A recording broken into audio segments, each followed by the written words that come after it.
Hi, I'm Diane Dayton, backstage at Berks, catching up with artists scheduled at the 34th Annual Boscov's Berks Jazz Fest. Find out about their shows and what's going on in their lives. And if you like this cast, please share it. Thanks for joining me. I'm with my favorite violinist, Karen Briggs. How are you?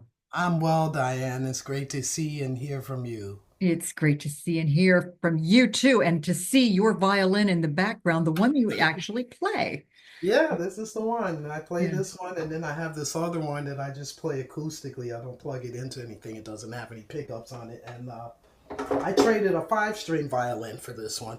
Okay. 'Cause I like the sound. It's a little bit wider than the one I play all the time, so it's a bit of an adjustment, but it has such a nice sound. Hmm.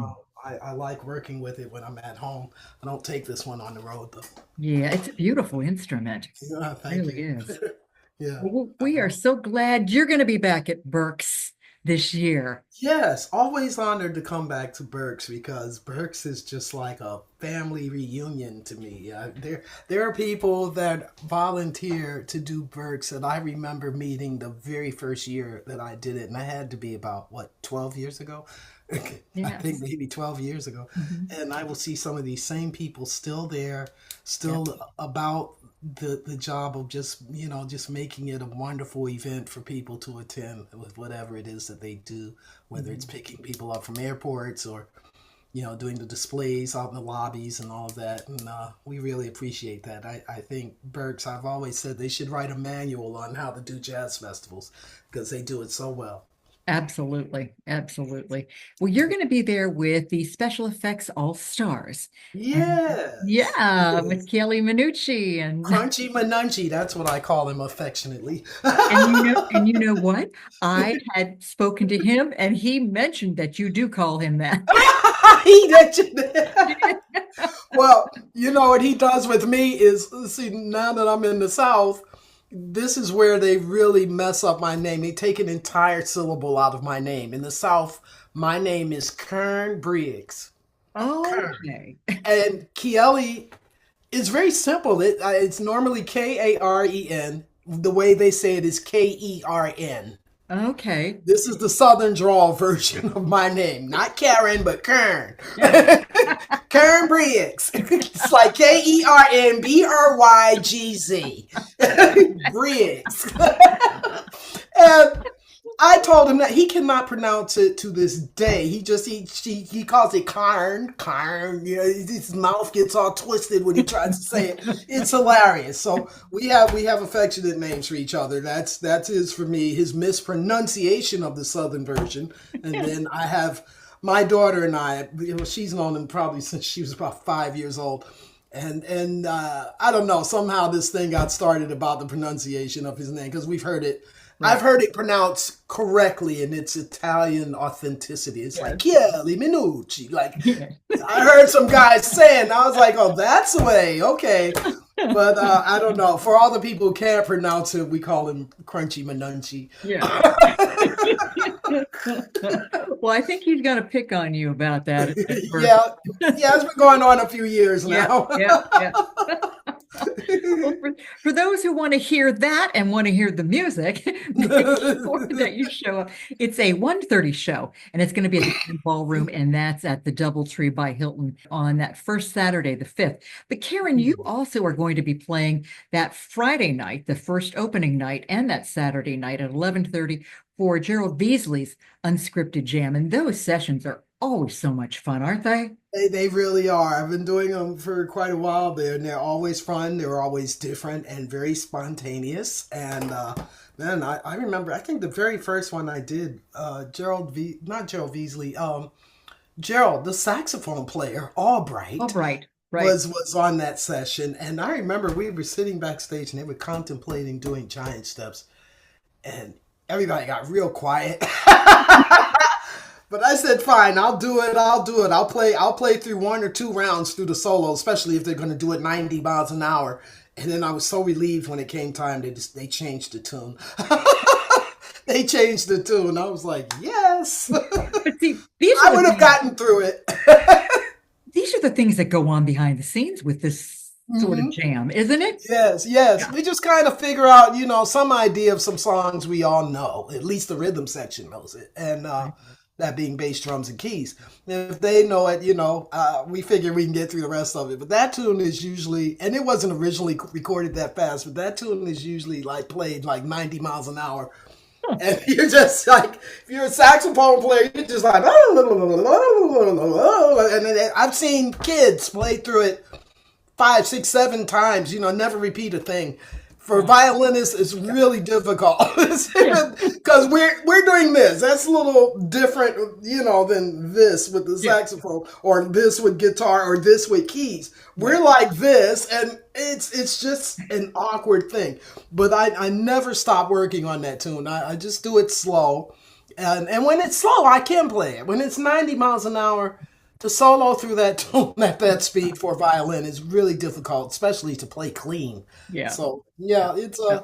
a jam session thing. I Yeah. think that's what they play. Like that's like the devil went down to Georgia in jazz. Absolutely. So what so you've got to show up at these late night jams because things like Yes, this happen and yes.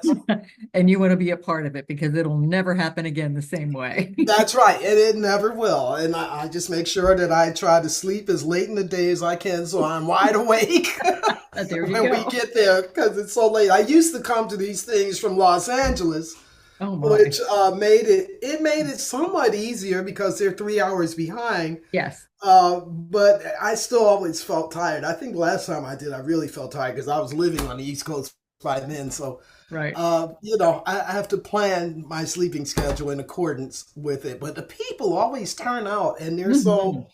Oh, and the other thing that always happens, it'll be like a rhythm section, guitar, violin, and 12 sax players. Like. I just look at them. I just look at them. I roll my eyes, and they start laughing. Yeah. Oh yeah. It's just so many sax players. I said, okay, yeah, Yeah. that was the last time I did it. Yeah.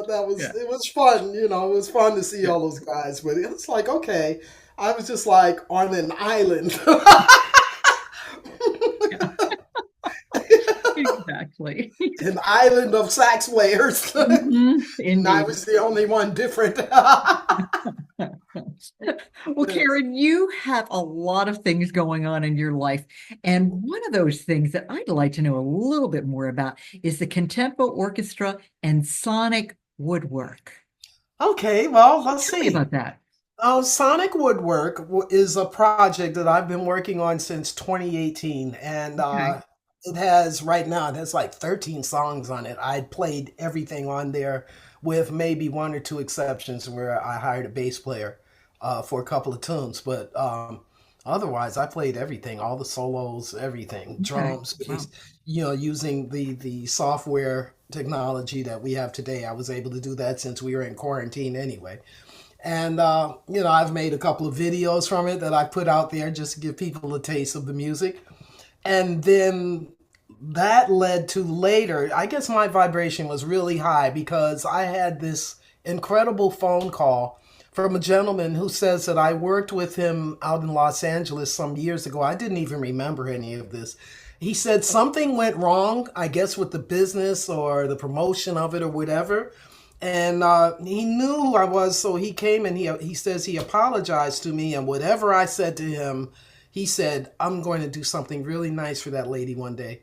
So we skip to February 2024. I get this phone call. I was just coming up off the road. He called me while I was on the road, but I was still traveling, so I called him when I got home. And this guy gave me the kind of budget that would be a really great down payment on a house and asked me to produce a concert of which I curated all the talent, booked all the hotels, all the flights, handled all the hospitality, the ground transportation, everything you could think of, the music, the charts, hiring all the musicians, paying all the musicians, the accounting, to perform at this place called the Stockbridge Amphitheater, which is in Stockbridge, Georgia, about 30 minutes or so outside of Atlanta. Beautiful amphitheater. And it has since been just turned into it's an 8-hour camera shoot we have. We have Hmm. interviews. There was Phil Perry, Chieli Minucci did it. Jasmine Gent did it. Olita Adams did it. Brian Bromberg, who I met for the first time at Berks, and I love his playing, so I called him to do this. And yeah, I had some wonderful musicians. We were a 12-piece orchestra with a string quartet included in that 12 pieces. So Oh, that included Gerald Damian. We had Dayron Santa Maria, who is from Cuba, an incredible violinist who plays music in the style of her country, the cultural style of her mhm. country, which is really something to see. Yeah. And had a lot of features. Sonny Emery on drums. Just incredible musicianship. People I've always wanted to work with. Hmm. My good friend Noriko played keyboards. I had two keyboardists. Munyungo Jackson played percussion. And this was all recorded on video. And so, what we're doing now, we're in the stages of editing that video and mixing the sound. And Mm. we have a great deal of interest from some pretty good sources like PBS, as well as a few others. So, we're just trying to get through the editing process and get that out there. And it will include some of the material from Sonic Woodwork. But I have to say, because I did not have a team and had to handle all of this by myself, I think my performances suffered the most. Yeah, I liked everybody's performance better than mine. I handled wardrobe too. That was another thing. I had somebody make something to unify us, and Mhm. they created a wardrobe for me as well. And man, by the time I got through doing this and just staying on top of it, it was like, okay, not again. Not, I That's would one. not want to do this by myself again. Yeah. I'll put it that way. But I did do it, and I accomplished it. I believed that I could do it, and I got through it with on skills that I had already had from being a musician all the years I had been. So I'm really Yeah. happy about this project. It's Good. looking really good, and the entertainers who were there were just amazing. I mean, just amazing. And even Phil Perry, I think I first really spent time with him at Berks as well. Yeah. Yeah. Yeah, he's another one. I met him at Berks, and we talked for a while, Yeah. while we were there. So that's how I got to know him. So he came and did it as well. So we're just looking forward to getting this out there and just getting through the editing first. Just getting through that process, and then eventually it will be shown on PBS or one of those entities. We're pretty sure PBS is going to be. That sounds great. Well, that's Yeah. one thing I love about Berks too. You talked about these relationships that formed from there, and Yes. that's Yes. that's really a good thing that this festival does in bringing together uh, musicians with musicians as well as the public too. Yes. But it's like all the festivals are like that to a degree, but this one has something special. It's hard to say what it is. It's just so much more homely in Mm, the way, just very down to earth, the whole environment. yeah. Everybody just feels really friendly and natural and happy to be there. It's one of those high vibration kind of Yes, it is. things, whereas I've done many other festivals, it's like, okay, we finished this act. We got to get you guys off the stage and get the next act up in 15 minutes. It gets very caught up in just keeping up with the schedule and, Mhm. so that the people won't get bored or go home or whatever. And it's something different because we show up usually day of show, whereas at Berks, I find them there several days. So Yeah, we actually get a chance to intermingle with people yeah, and break bread with people and yeah, in ways that we don't always get to do at other festivals. A lot of us are in the same hotel. We run yeah, into each other, yeah, so it's just a different thing. And I love it. I love the way they do it. yeah.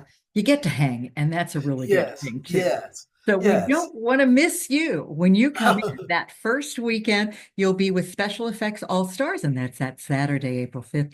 And make sure you catch Karen then, of course, the night before, and Mhm. actually on Saturday night when all that fun stuff is happening with Unscripted Jazz Jam with Gerald Beasley. I Yeah. love Gerald. Oh, yeah. Gerald's incredible. His Yeah. wife too, Roxanne. They're just an Absolutely. incredible jazz couple. They're just they have a lot of meaning for me to see the dedication they have to the genre. Yeah. Not to mention his awesome playing. Uh, Absolutely. Great people. I met them at Berks as well. Of course, and there you go. And Yep. that's what it's all Yep. about. Yes. Well, thank you for Yes. taking time today, Karen. And we can't Sure. wait to see you when you come back to Berks again. And it's just going to I'm certainly looking forward to that. You know I am, and I'll be see you there. absolutely.